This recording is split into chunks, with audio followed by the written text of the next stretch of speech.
చాలా ఆనందంగా ఉంది. ఎందుకంటే దాదాపు ఒక 2 నెలల వ్యవధి తర్వాత మళ్ళీ కాకినాడలో చేస్తున్న ప్రసంగం. అందున సుబ్బారావు గారు, ఈసారి నువ్వు ఏమైనా కనకధారా స్తోత్రం గురించి 4 మాటలు ఏమైనా చెప్తావా అని అడిగారు. నేను ఒకనాడు చెప్పింది ఏదైనా ఉంటే కదా ఇదోటి కొత్తగా చెప్పడానికి. పలికిడిది భాగవతమట పలికించు విభుండు రామభద్రుండట, నీ పలికిన భవహరమగునట పలికద వీరుండుగాథ పలుకగనేలా. పలికించేటటువంటి వాడు, పలికింపచేసేటటువంటి వాడు పరాత్పరుడు వేరొకడున్నాడు. ఆయన పలికించినప్పుడు ఇది నేను పలుకుతాను అని అనవలసిన అవసరం ఏముంది? ఒకవేళ మీ సంకల్పం శివ సంకల్పం అస్తు, అలాగే జరుగుగాక అని అనుకున్నాం. అది కార్యరూపం దాల్చి ఇవాళకి కనకధారా స్తోత్రం మీద వ్యాఖ్యానానికి వచ్చి కూర్చోవడం జరిగింది. అందున విశేషించి ఇవాళ పంచమి తిథి సోమవారంతో కలిసి ఉంది. పంచమి శంకర భగవత్పాదులు జన్మించినటువంటి పరమ పవిత్రమైనటువంటి రోజు. శంకరాచార్యకృతమైనటువంటి స్తోత్రాల్లో చాలా పెద్దపీట వేయబడినటువంటి స్తోత్రం కనకధారా స్తోత్రం. శంకర భగవత్పాదులు చేసిన మిగిలిన స్తోత్రాలన్నీ కూడా ఆయన సన్యాసాశ్రమాన్ని స్వీకరించిన తరువాత చేసిన స్తోత్రాలు. ఆయన సన్యాసం స్వీకరించక మునుపు చేసినటువంటి స్తోత్రం కనకధారా స్తోత్రం. కనకధారా స్తోత్రం అన్న మాట ఆయన ఒక పేరు పెట్టి చేసినటువంటి స్తోత్రం కాదు. ఆయన నేను ఈ స్తోత్రాన్ని రచన చేస్తాను అని రచన చేస్తూ ఆ పేరు పెట్టుకోలేదు.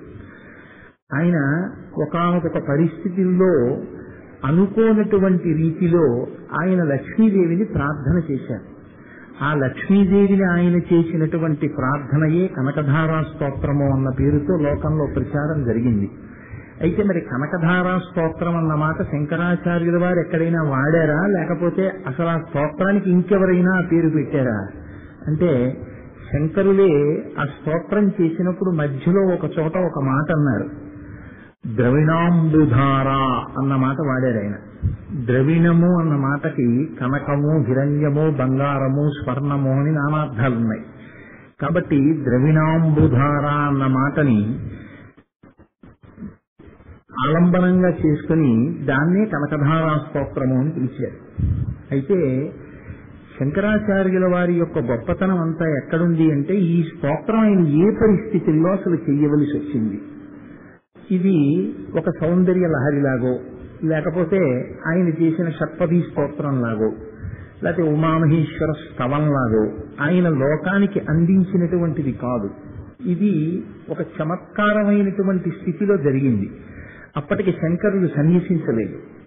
శంకరాచార్యుల వారి జీవితాన్ని జాగ్రత్తగా పరిశీలనం చేస్తే, ప్రామాణికమైన గ్రంథములను బట్టి చూస్తే 3వ సంవత్సరం వచ్చేసరికి ఆయనకి ప్రాంతీయ భాష మీద విశేషమైన అధికారం లభించింది.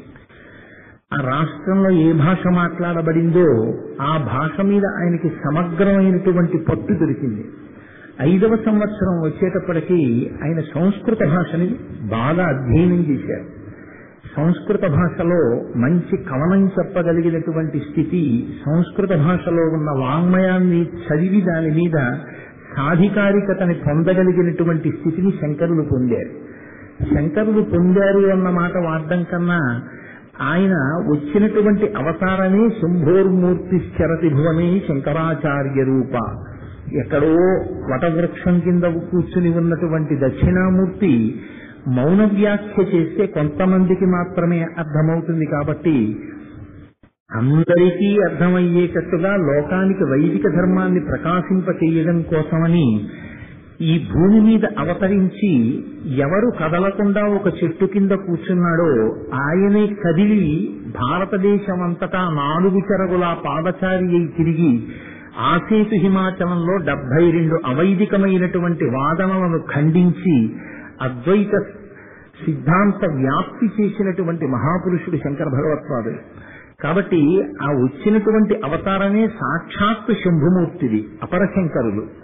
కాబట్టి వచ్చిన దాదిగా ఎంత తొందరగా వైదిక మతాన్ని పరిపుష్టం చెయ్యాలి, ఎంత తొందరగా వైదిక మతం యొక్క ప్రామాణ్యాన్ని నిలబెట్టాలి అన్నది శంకరాచార్యుల వారి యొక్క తపన. అయితే ఇక్కడ మీరు ఒక విషయాన్ని గుర్తించవలసి ఉంటుంది. శంకరులు తన జీవితంలో ఎప్పుడూ కూడా 72 అవైదికమైనటువంటి మతములను ఖండన చేసినప్పుడు ఎక్కడెక్కడ అది వైదిక మతానికి వ్యతిరేకంగా మాట్లాడిందో దాన్ని ఖండించారు తప్ప 72 అవైదికమైనటువంటి మతములలో ఎక్కడైనా ఒక మంచి మాట కనపడితే మాత్రం దాన్ని స్వీకరించడంలో శంకరాచార్యులు వారు దాన్ని అంగీకరించడంలో మూర్ఖంగా ఎదురు తిరిగినట్టు మీకు శంకరాచార్యులు వారి జీవితంలో కనపడదు. అందుకే వారు షణ్మత స్థాపనాచార్యులు కాగలిగాడు.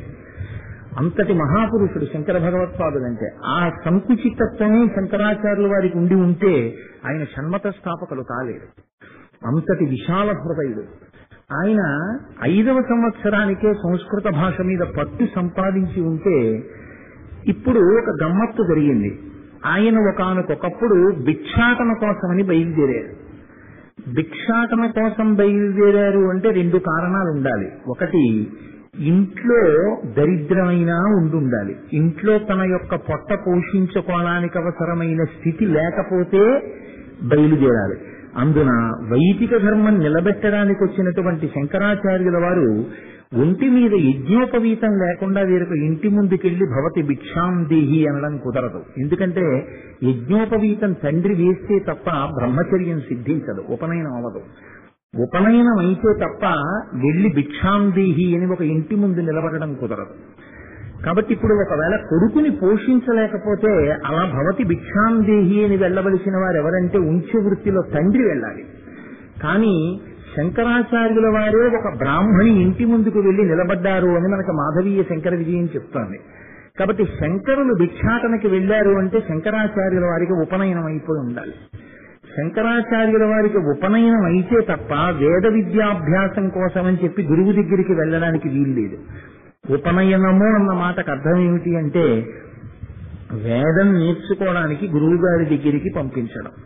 గురువు గారి దగ్గర వేదం చదువుకోవడానికి కావలసినటువంటి అర్హతని తండ్రి ఇవ్వడం ఉపనయన క్రతువు ద్వారా సిద్ధిస్తుంది. కాబట్టి ఇప్పుడు తండ్రి ఉపనయనం చేసి ఉన్నారు, లేదా ఉపనయనం ఆయనకి జరిగి ఉంటుంది. ఎవరు చేశారన్నది పక్కన పెడితే ఆయనకి ఉపనయనం జరిగిన మాట యథార్థం. ఉపనయనం జరిగింది కాబట్టి ఆయన గురువుల దగ్గరికి వెళ్ళారు. మనకి శాస్త్రం ఏం చెప్తోందంటే గర్భాష్టమంలో తప్ప ఉపనయనం చేయడానికి వీల్లేదు. కనీస కాల పరిమితి ఏది అంటే తల్లి కడుపులోంచి బయటికి వచ్చినప్పుడు తల్లి కడుపులో ప్రవేశించిన దాదిగా 8 ఏళ్లకు ఉపనయనం. అంటే ఇంకా స్పష్టంగా చెప్పాలి అంటే తల్లి కడుపులోంచి బయటికి వచ్చినటువంటి 7 సంవత్సరముల 2 మాసముల లోపల ఉపనయనం జరగాలి అని. అప్పుడు గర్భాష్టమం అవుతుంది. 8 సంవత్సరములు పూర్తవుతాయి. కాబట్టి 8 ఏళ్ల లోపల చెయ్యాలి. అంటే 8వ ఏట చెయ్యాలి. 8వ ఏట చెయ్యవలసి వస్తే శంకరాచార్యుల వారు 8వ సంవత్సరం వేళటికి ఈ భిక్షాటన కోసమని చెప్పి ఒక గృహిణి ఇంటి ముందుకు వెళ్ళినట్టుగా మీకు శంకర విజయం జరిగితే సరిపోదు. సరిపోనప్పుడు మరి శంకరాచార్యుల వారి ఉపనయనం ఎప్పుడు జరిగి ఉండాలి? మాధవీయ శంకర విజయాన్ని చాలా జాగ్రత్తగా పరిశీలనం చేస్తే 5వ ఏటనే శంకరాచార్యుల వారికి ఉపనయనం అయిపోయింది. 5వ ఏట ఉపనయనం ఎలా చేశారు? మరి వైదిక ధర్మాన్ని నిలబెట్టడానికి వచ్చినటువంటి వ్యక్తి వైదిక సంప్రదాయానికి పట్టాభిషేకం చేయడం కోసం అవతారం స్వీకరించినటువంటి వ్యక్తి 8వ సంవత్సరం రాకుండా ఉపనయనం ఎలా చేసుకున్నారు శంకరాచార్యుల వారు? అంటే పెద్దలు అన్నారు ఉపనయన కర్మ 2గా చేస్తారు అన్నారు. ఒకటి నిత్యారాధన చెయ్యడం కోసం, నిత్యకర్మ చెయ్యడం కోసం యోగ్యతాపల సిద్ధి కొరకు చేసుకునేటటువంటి ఉపనయనం ఒకటి. అది 8వ ఏట చెయ్యాలి అని. అలా 8వ ఏట చేస్తే దాన్ని మోక్ష్యము అని పిలుస్తారు. అంటే 8 నుంచి 16 లోపల ఉపనయనం చేసేయాలి. ఇది ఎవరి బాధ్యత అంటే తండ్రిదే బాధ్యత. బ్రాహ్మణుడికి 8వ ఏట ఉపనయనం అయిపోవాలి. ఏ కారణం చేతనైనా తగినంత చాలా సమర్థనీయమైన కారణము కనపడితే 8 నుంచి 16 వరకు మాత్రమే తండ్రికి అవకాశం ఇస్తారు. 16 సంవత్సరముల లోపల ఉపనయనం ఎందుకు చెయ్యాలి అని అడిగారు. 16 కౌణము అని పిలిచింది శాస్త్రం. 8 అయితే మోక్ష్యం, 16 అయితే కౌణం. 16 లోపల యజ్ఞోపవీతం వేసేయాలి, ఉపనయనం పూర్తి చెయ్యాలి. ఎందుచేత అంటే 8వ సంవత్సరం నుంచి 16వ సంవత్సరం వచ్చే లోపల మనిషి మనసుని రకరకాలైనటువంటి ప్రలోభాలు ప్రవేశించి కదపగలిగినటువంటి స్థితి ఏర్పడుతుంది. జగత్తుతో తాదాత్మ్యతని పొందుతాడు. ఇంద్రియాలు కదిలేటటువంటి అవకాశం ఉంటుంది, మనస్సు కదిలేటటువంటి అవకాశం ఉంటుంది. అలా విచ్చలవిడితనాన్ని కానీ బ్రాహ్మణుడే పొందితే తన ఇంద్రియములను తాను నిగ్రహించుకునేటటువంటి స్థితిని బ్రహ్మ తేజస్సుని పొందకపోతే అతను సమాజమునకు మార్గదర్శకత్వం వహించలేడు. కాబట్టి తండ్రి బాధ్యత ఏది అంటే 8వ సంవత్సరంలో ఉపనయనం చేస్తే 8 నుంచి 16 వరకు అతను రోజు గాయత్రి చేసి త్రికాల సంధ్యావందనం చేస్తే దానివల్ల బ్రహ్మ తేజస్సుని పొందుతాడు. ఆ బ్రహ్మ తేజస్సు చేత అతనిలో ఉన్నటువంటి మనసుని కదపగలిగినటువంటి ఇతర విషయములు ప్రలోభములు ఏవి లోపలికి రాకుండా నియంత్రించుకోగలిగినటువంటి శక్తి తనంత తానుగా కలుగుతుంది. ఈ రక్షణ కవచం ఎవరు కట్టాలి అంటే తండ్రి కట్టాలి. కాబట్టి కౌనము అంటే 16 ఏళ్ల లోపల ఉపనయనం చేసేయాలి. 16 సంవత్సరముల లోపల ఉపనయనం చేయకపోతే అని అడిగారు. వ్రత్యనవుతాడు అన్నారు. అంటే వాడు ఇక తర్వాతి కాలంలో గాయత్రి యొక్క అనుగ్రహాన్ని పొందడానికి శాస్త్రరీత్యా అంత సులువని చెప్పడం సాధ్యం కాదు.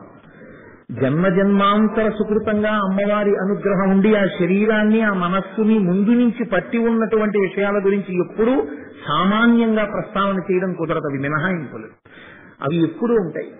అసలు సంసారంలో ప్రవేశించకుండా బ్రహ్మచర్యం నుంచి సన్యాసంలోకి వెళ్ళిన శంకరాచార్యుల వారి సన్యాసం ఎంత గొప్పదో అటువంటి మినహాయింపుల గురించి సామాన్యమైన విషయాలతో జోడించి మాట్లాడడం సాధ్యమయ్యే విషయం కాదు.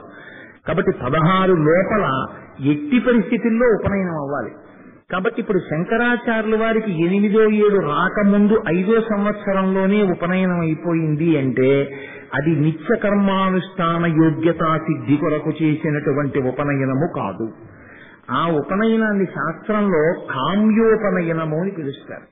కామ్యోపనయనము అంటే అసాధారణమైనటువంటి ప్రజ్ఞాపాఠవాలు జన్మతః ఒక వ్యక్తికి సిద్ధిస్తే లోకంలో ఎవ్వరూ ఊహ చేత కానీ నమ్మకం చేత కానీ ఇలా ఉంటుంది అని కూడా ఊహించలేనటువంటి అనితర సాధ్యమైనటువంటి ప్రజ్ఞ ఒక పిల్లవాని యందు ప్రకటింపబడితే మీరు చూడండి, ఇదే వేదిక మీద అనుకుంటాను, ఎక్కడో సూర్యకళామందిర్లోనో ఒకసారి నేను ప్రసంగాలు చేస్తున్నప్పుడు సుబ్బారావు గారు ఎవరినో తీసుకొచ్చారు. ఆ చిన్న పిల్ల, దాన్ని వాళ్ళ అమ్మగారు ఎత్తుకున్నారు. ఎత్తుకుంటే ప్రపంచ దేశాల్లో ఏ దేశం రాజధాని అడిగినా పిల్ల చెప్పగలిగింది. ఎన్నో విషయాలు ఆ పిల్ల చెప్పేయగలిగింది.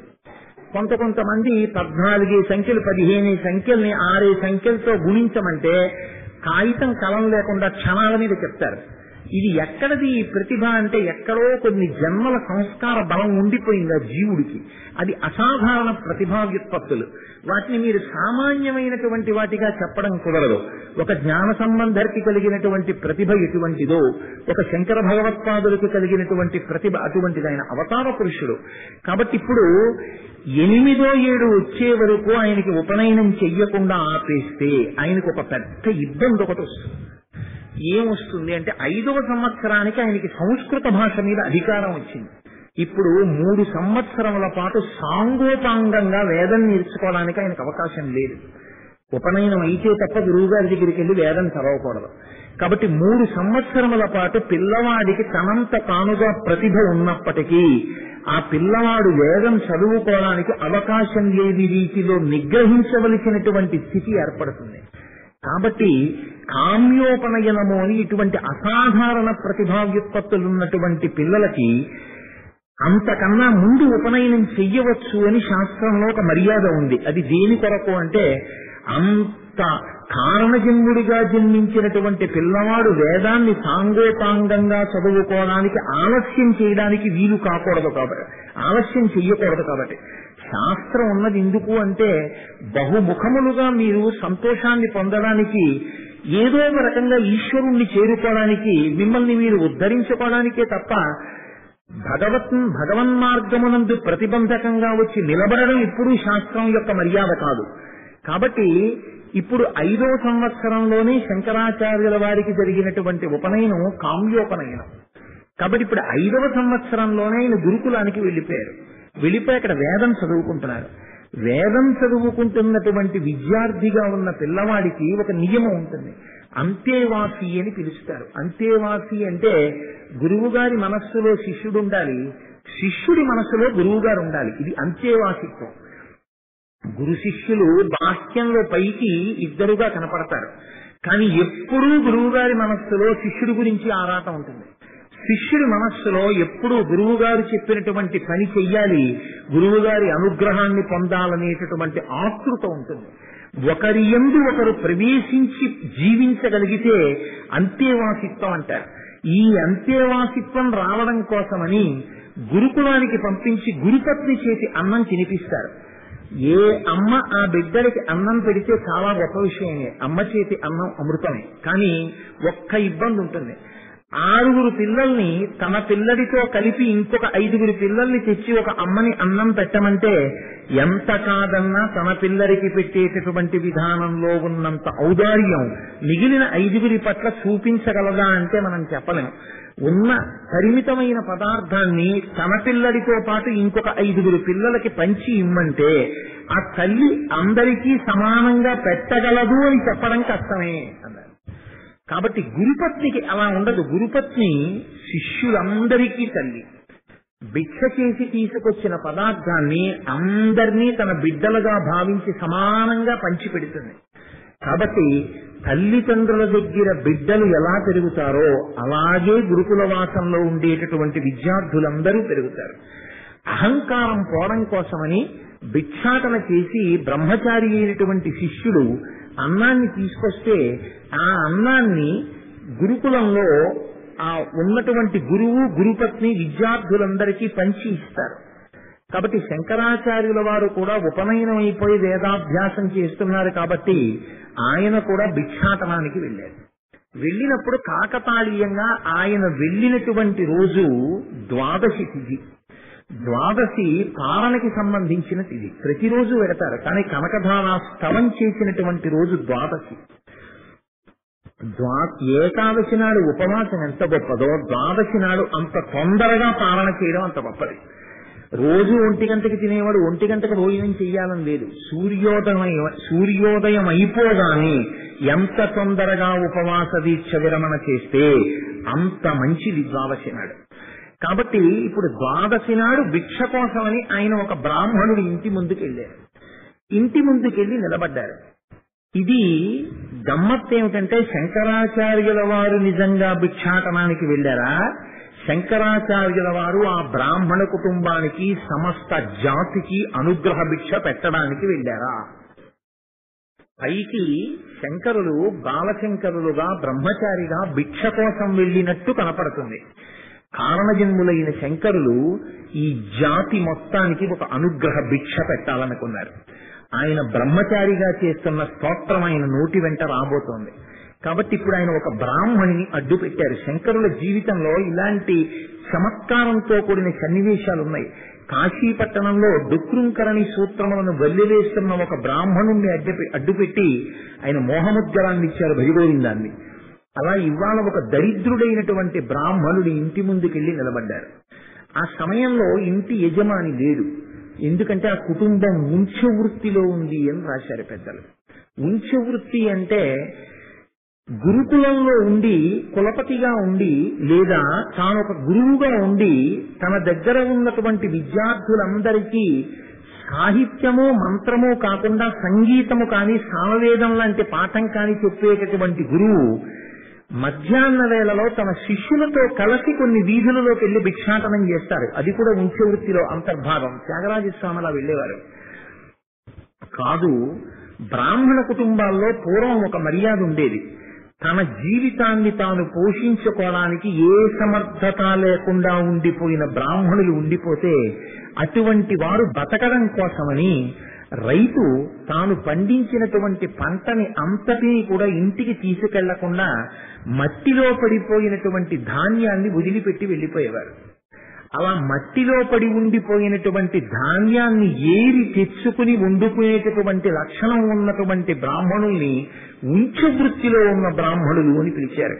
శంకరాచార్యుల వారి కాలంలో బాలశంకరులు వెళ్లి భిక్షాటన కోసం ఏ ఇంటి ముందు నిలబడ్డారో ఆ ఇంటి యజమాని అయినటువంటి బ్రాహ్మణుడు పొలాలలోనూ చెట్ల కింద నేల మీద పడిపోయినటువంటి వాటిని మాత్రమే ఏరుకుని జీవితాన్ని గడిపేటటువంటి లక్షణమున్న ఉంచవృత్తిలో ఉన్నవాడు.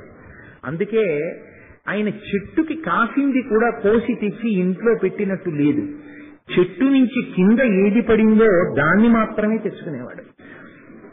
అందుకని ఇప్పుడు ఆయన ఇంటిలో తినడానికి ఏం లేదు. ద్వాదశి పాలన చెయ్యాలి అంటే ఉపవాసాన్ని విరమణ చెయ్యాలి. ఉపవాసం విరమణ చెయ్యడము అంటే ఏదైనా తినాలి. ఏదైనా తినాలి అంటే ఇంట్లో ఉన్నవాడైతే తింటారు, ఇంట్లో ఉన్నవాడు కాదు ఆ బ్రాహ్మణుడు. కాబట్టి ఇప్పుడు ఆయన ఏరి తెచ్చుకోవాలి గింజలు. ఎంత తొందరగా ఏరి తెచ్చుకుని వండుకుని తింటే అంత తొందరగా నిన్న చేసిన ఏకాదశి ఉపవాసం ఫలిస్తుంది. కాబట్టి ఇప్పుడు ఆయన తెల్లవారగానే ఉంచే వృత్తిలో వెళ్ళిపోయి ఎంత దరిద్రాన్ని అనుభవిస్తున్నవాడంటే ఇంకా ఆయన తిరిగి రాలేదు. అంటే ఆయనకి ఆయన భార్యకి ఉపవాస దీక్ష విరమణ చెయ్యడానికి కావలసినన్ని గింజలు కూడా అప్పటికి ఆయనకి దొరకలేదు. అంటే ఎంత దరిద్రం అనుభవిస్తున్నవాడో మీరు ఆలోచించవచ్చు. ఇప్పుడు ఆ ఇంట్లో ఉన్నది బ్రాహ్మణి ఉన్నది, అంటే ఆ బ్రాహ్మణుని యొక్క భార్య ఉన్నది. బాలశంకరులు ఆ ఇంటి ముందుకు వెళ్లి నిలబడి భవతి భిక్షాం దేహి అన్నారు. అసలు గృహస్థాశ్రమంలో ఉండడం ఎందుకు అంటే దానికి ముందున్న ఆశ్రమాన్ని తర్వాత ఉండేటటువంటి ఆశ్రమాన్ని పోషించడానికి. ఒక బ్రహ్మచారి ఇంటికొచ్చినా ఒక సన్యాసి ఇంటికొచ్చినా భిక్ష పెట్టడానికే గృహస్థు ఉంటాడు. సన్యాసి బ్రహ్మచారి గృహస్థు మీద ఆధారపడి ఉంటారు. కాబట్టి ఇప్పుడు ఒక బ్రహ్మచారి మహాతేజోమూర్తి తన ఇంటి ముందుకొచ్చి నిలబడి భవతి భిక్షాం దేహి అని అడిగాడు. ఇప్పుడు తన ప్రధాన ధర్మం ఏమిటి అంటే ఇంట్లోంచి ఏదో ఒకటి తెచ్చి బ్రహ్మచారి యొక్క భిక్షాపాత్రలో వెయ్యాలి. పాత్రత కలిగినటువంటి వాడు దొరకడం ఆ గృహస్థు యొక్క అదృష్టం. అన్ని వేళలా అలా దొరకమంటే దొరకరు. రామాయణంలో అయోధ్యకాండలో విశ్వామిత్రుడు వస్తే దశరథ మహారాజు గారు ఇదే మాట అంటాడు, నా అదృష్టమయ్యా పాత్రత కలిగిన వాడికి వచ్చావు, ఇవ్వాలా నీకేమిమ్మంటావు చెప్పు నేను ఇస్తానన్నాడు. సరే రాముణ్ణి ఇవ్వమన్న తర్వాత నేను ఇవ్వలేనని ఇచ్చాడు, అది వేరే విషయం అనుకోండి. కానీ పాత్రత కలిగినటువంటి వాడు ఇంటి ముందుకొచ్చి భిక్షకి నిలబడితే ఆ రోజున కానీ భిక్షాపాత్రలో ఏదైనా వెయ్యగలిగితే ఆ రోజు గృహస్థు యొక్క జన్మ తరించినట్టు. గృహస్థాశ్రమంలోకి ప్రవేశించినందుకు తమ ఆశ్రమం వర్ధిల్లినట్టు. తను ఎందుకు ఆ ఆశ్రమంలోకి వెళ్ళాడో ఆ ప్రయోజనాన్ని సాధించుకున్నట్టు. ఇప్పుడు ఆ బ్రాహ్మణి ఏడిచింది శంకరాచార్యుల వారిని చూసి. ఎందుకు ఏడవాలి? ఇది మీరు బాగా గుర్తుపట్టవలసి ఉంటుంది. ఆమె కఠిన మనస్కురాలు కాదు, ఇవ్వకూడదు అన్న భావన లేదు. మన దగ్గరేముంది ఇవ్వడానికి, ఏది తలుపేసుకున్నది కాదు. ఇవ్వాలని తెలుసు, ఇవ్వాలని తెలిసి ఇవ్వలేని తన దైన్యానికి ఇచ్చింది. ఇటువంటి బ్రహ్మచారి ఇంతటి తేజోమూర్తి తన ఇంటి ముందుకొచ్చి నిలబడ్డాడు. ఇవాళ తన జన్మాంతర సుకృతంగా పాత్రత కలిగినటువంటి ఒక వ్యక్తి ఇంటి ముందుకొచ్చి చెయ్యి చాపాడు. అదృష్టం తన తలుపు తట్టింది. ఇప్పుడు ఆ పాత్రలో ఏదైనా వెయ్యగలిగిందా, ఆయన చేతిలో అన్నం పెట్టగలిగిందా, ఆమె అదృష్టమే. పోనీ ఇంకేమైనా వెయ్యొచ్చా? అన్నం లేదండి, ఇంట్లో ఓ పప్పు లేదు, ఉప్పు లేదు, అందుకని చెప్పి పట్టుకెళ్ళి ఏదో ఇంట్లో ఉన్న ఓ బంగారు గొలుసో ఏదో వెయ్యొచ్చా? బ్రహ్మచారి ఎందుకు పుచ్చుకుంటాడు? గుడుగో జన్నిదమో కమండలయు నాకున్ ముంజియో దండమో వడుగేనెక్కడ కరుల్ వామాక్షుల శంబులెక్కడ నిత్యోచిత కర్మమెక్కడ మదాకాంక్షితంబైన మూడడుగుల మేరయ త్రోవకిచ్చుటదే బ్రహ్మాండంబు నాపాలికిందంటాడు వామనమూర్తి భాగవతంలో. బ్రహ్మచారి ఏది పడితే అది పుచ్చుకోవడానికి వీల్లేదు. కాబట్టి ఇప్పుడు ఆయన తినడానికి వీలైన పదార్థం వెయ్యాలి. బ్రహ్మచర్యంలో ఉన్నాడు, వేదాధ్యయనం చేస్తున్నాడు, కాబట్టి ఏకాదశి నాడు ఉపవాసం ఉండుంటాడు. ఇప్పుడు ఆ పిల్లవాడు వచ్చి ఇంటి ముందు నిలబడితే ఇతని జోలిలో వేసినది, ఇతని భిక్షాపాత్రలో వేసినటువంటి పదార్థం వేదం చదువుకుంటున్న అనేక మంది విద్యార్థులు కలిసి తింటారు. ఇంతటి మహత్తరమైన అవకాశం వచ్చింది, పెడదామని మనసులో ఉంది. ఇంట్లో చూస్తే ఏ గూడు వంక చూసినా అన్నీ ఖాళీ. ఇది ఆవిడ యొక్క దుర్భర దారిద్ర్యం. ఆవిడ బయటికి వచ్చి శంకరాచార్యుల వారిని చూసింది, నా ఇంత ఏమీ లేదయ్యా, నేను నీకేమి భిక్ష పెట్టగలను, కాబట్టి నువ్వు వెళ్ళిపో అని అనలేకపోయింది. ఆమె ఏడుస్తూ ఇంట్లోకి వెళ్ళింది. ఇది శంకరాచార్యుల వారు పట్టుకున్నారు. అప్పటికి శంకరాచార్యుల వారు అని అనడానికి వీలు లేదు, కానీ మనం శంకరాచార్యుల వారి అన్నంత మాత్రం చేత వచ్చే దోషము లేదు. ఇప్పుడు ఆయన చూశారు, ఇంత మంచి మనసున్న తల్లి, ఒకరికి పెట్టాలనేటటువంటి తాపత్రయం ఉన్న తల్లి, ధర్మం తెలుసున్న తల్లి, ధర్మాన్ని అనుష్ఠించాలనేటటువంటి పూనిక కలిగిన తల్లి, ఇన్ని ఉండి ఆమె ఒకరికి పెట్టలేనంత దరిద్రాన్ని అనుభవిస్తోంది. ఇంత దరిద్రం ఎక్కడి నుంచి వచ్చింది? ఈ జన్మలో ఇంత ధర్మం తెలిసి, ఇంత పూనిక ఉండి, ఇంత పెట్టాలనేటటువంటి గుణం ఉండి, ఇంత కారుణ్యం ఉండి, ఇంత విశాల హృదయం ఉన్న తల్లి పెట్టలేకపోతోందంటే పెట్టలేనంత దరిద్రం గత జన్మలలో చేసిన పాపం వల్ల వచ్చి ఉండాలి. శంకరాచార్యుల వారు నిర్ధారణ చేసుకున్నారు. ఇప్పుడు ఎలా ఆవిడ్ని ఉద్ధరించాలి? కాబట్టి శంకరులు అన్నారు, మళ్ళీ ఇంకొకసారి భవతి భిక్షాం దేహి మళ్ళీ అన్నారు. ఇప్పుడు ఆవిడ ఇంట్లోకి మళ్ళీ పరిగెత్తింది. ఇల్లంతా కలయ చూసింది. ఇంట్లో ఉసిరికాయ ఉందని రాయలేదు శంకర విజయంలో. ఇంట్లో ఏమని రాశారంటే పాడైపోయిన ఉసిరికాయ ఉంది. ఎందుకు పాడైపోయిన ఉసిరికాయ ఉంటుందంటే చెట్టు నుంచి కోసి తెచ్చిన ఉసిరికాయ అయితే కొన్నాళ్ళు నిలవ ఉంటుంది. అలా తెచ్చుకునేటటువంటి అధికారం ఉన్నవాడు కాడు భర్త. ఉంచవృత్తిలో ఉన్నాడు. నేల మీద రాలిన ఉసిరికాయే పట్టరావాలి. ఉసిరికాయ చెట్టు నుంచి కింద పడితే బాగా ముదిరితే తప్ప కాయ కింద పడదు. బాగా ముదిరిన కాయ కింద పడితే ఉసిరికాయ దెబ్బతింటుంది. దెబ్బతిన్న ఉసిరికాయని తీసుకొచ్చి ఇంట్లో పెట్టాడు కాబట్టి అది నల్లగా మాడిపోయింది. అతని దరిద్రం ఎంతటిదంటే లవణ సహితమైన పదార్థాన్ని తినాలి కాబట్టి ద్వాదశి నాడు పాలన కోసం అతను ఉంచుకున్నదా ఉసిరికాయ. ఇప్పుడు ఏదో ఒకటి దొరికితే, ఇంత పిండి పదార్థం దొరికితే, ఇన్ని గోధుమలో, ఇన్ని బియ్యమో, ఇన్ని వడ్లో దొరికితే అతనివి తెచ్చుకుని దంచుకుని అన్నం వండుకుని దాంట్లో ఈ ఉసిరికాయ నంచుకు తింటాడు. ఇది అతని దరిద్రం. కాబట్టి ఇప్పుడు ఇస్తే ఉసిరికాయ ఇచ్చేయాలి ఆవిడ. ఉసిరికాయ ఇచ్చేస్తే భర్త తిరిగి వచ్చిన తరువాత ఉపవాస దీక్ష విరమణకి కావలసిన పదార్థం ఇంట్లోంచి పోతుందేమోనన్న బెంగ ఉంది. తనకి పోతుందని బెంగ పెట్టుకుంటే మళ్ళీ ఇలాంటి అవకాశం వస్తుందని నమ్మకం లేదు. కాబట్టి ఇప్పుడు ఈ ఉసిరికాయ వేసేయడమా వేయకపోవడమా? ఉసిరికాయ ₹1,00,00,000 అండి అని మనకు అనిపించచ్చు. ఒక మాడిపోయిన ఉసిరికాయ ఎంత గొప్పదో ఆవిడికి ఆలోచించండి. ఇది ఆవిడ దరిద్రం. ఆవిడ లోపలికెళ్ళింది బయటికి వచ్చింది, లోపలికెళ్ళింది బయటికి వచ్చింది. బాలశంకరులు చూస్తూనే ఉన్నారు. ఇప్పుడు ఆయన దేనికోసం బాధపడుతున్నారంటే, అయ్యయ్యో ఇంత దరిద్రమా ఈ బ్రాహ్మణ స్త్రీకి, ఇంత దరిద్రమా ఈ బ్రాహ్మణ కుటుంబానికి, ఆయన బాధపడ్డారు. ఇప్పుడు ఆవిడ తెగించింది. ఏదైతే కానీ ఈ ఉసిరికాయ మాత్రం బ్రహ్మచారికి దానం చేసేస్తాను. బ్రహ్మచారికి వెయ్యకుండా ఉంచుకుని ఉపవాస దీక్షా విరమణం నాకు అక్కర్లేదు. ఈ ఉసిరికాయ ఆయనకి వేస్తానని ఉసిరికాయ తెచ్చి ఆయన జోలిలో వేసింది. ఇప్పుడు ఆయన ఒక ప్రశ్న వేశారు శంకరులు. ఈ బ్రాహ్మణి ఇంత దరిద్రం ఎందుకు అనుభవిస్తోంది? అమ్మా ఈమెకి నువ్వు ఐశ్వర్యం ఇవ్వలేవా అని అడిగారు. అడిగితే అశరీరవాణి పలికింది అని రాశారు. లక్ష్మీదేవి జవాబు చెప్పలేదు. అశరీరవాణంది శంకర, గత జన్మలలో ఈమె ఇలా పెట్టింది ఏదీ లేదు. ఆమె కాయికంగా కాని, వాచికంగా కాని, మానసికంగా కాని ఆమె చేసిన పుణ్యమన్నది లేదు. ఏ పుణ్యమో ఆవిడ ఖాతాలో లేనప్పుడు ఆవిడికి నేను ఇవ్వడం అన్నది కుదరదు. అలా ఇవ్వలేను. కాబట్టి ఈమెని అనుగ్రహించడం నా పరిధిలో ఉన్న విషయం కాదు. నేను ఆవిడను అనుగ్రహించలేను అనగా లక్ష్మీదేవి అనుగ్రహించలేదు. ఇప్పుడు శంకరులు అన్నారు, అమ్మా ఈమె నా జోలిలో ఉసిరికాయ వెయ్యాలా వద్దా అని ఆలోచించి తన ఉపవాస దీక్ష విరమణం పోయినా పర్వాలేదని తెచ్చి నాకు ఉన్న ఒకే ఒక పాడైపోయిన ఉసిరికాయ ఇచ్చేసింది. ఎంత ప్రేమ కలిగిన తల్లి నా యందు! ఒక బ్రహ్మచారిని బిడ్డడగా చూసి వేసేసింది. నువ్వు త్రైలోక్య కుటుంబినివి, 3 లోకములు కన్న తల్లివి. ఒక్క గృహిణికి, ఒక తల్లికి ఇంత ప్రేమ ఉంటే బ్రహ్మచారిని చూసి 3 లోకముల కన్న తల్లివి నీకెంత ప్రేమ ఉండాలి?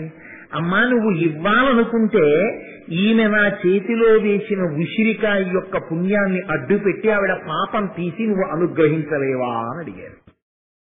అడిగి శంకరాచార్యుల వారు స్తోత్రం చేశారు. అప్పుడు వచ్చింది కనకధార. ఆయన స్తోత్రం చేస్తే బంగారు ఉసిరికలని అమ్మవారు వర్షించింది. వర్షించిందా? వర్షించింది.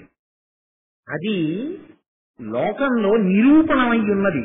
శంకరాచార్యుల వారు చేసిన కనకధారాస్తవం ఎంత గొప్పది అన్నది లోకంలో నిరూపణమైంది.